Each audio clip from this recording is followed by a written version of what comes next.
Hi, my name is Tim Nielsen and I'm going to demonstrate the new lock-related features in Requirements Manager. In this release, any edit you perform on an artifact will acquire a lock for you behind the scenes, so that no one else can edit the artifact while you are. On this side I have a session logged on as user 1, and on this side user 2.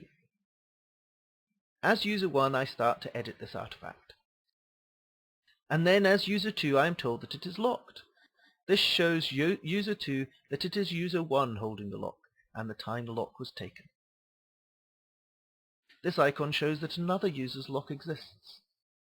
Taking a lock happens when you edit an artifact, for example directly in the grid, editing the attributes from the context menu or in the full page editor.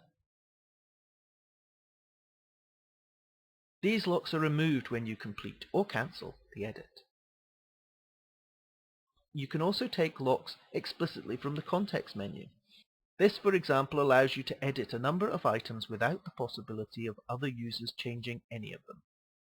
In the grid, this icon shows that I have the lock. User 1 can now edit this artifact possibly a number of times, but still have the lock. It is not released automatically. Locks that you have taken explicitly do need to be released by you though. You use a context menu on the grid to do that. Logging out will also release all these manually taken locks as well. Locking an artifact prevents other users from editing it or deleting it. It does not prevent certain other operations, such as adding or removing a tag, or adding or removing a link. Modules are artifacts as well, and can be locked just like any other artifact.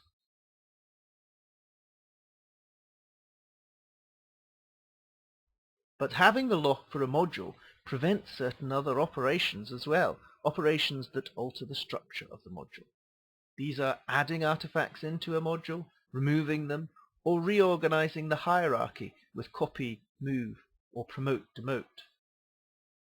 Having the module locked does not stop changes to the attributes of the artifacts within it though.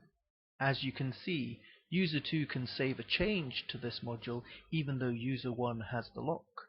Another point to note about artifacts within a module is that when artifacts are shared between modules, they can only be edited from one module at a time.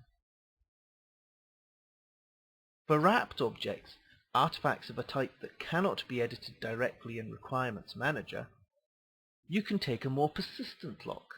This type of lock is not released on logout, unlike the other locks. This lock will remain until it is manually released. You can release it when you upload the artifact, having made the changes you wish, or you can release it manually from the grid. Thank you for watching this video, and I hope you've enjoyed learning about the locking features of Requirements Manager.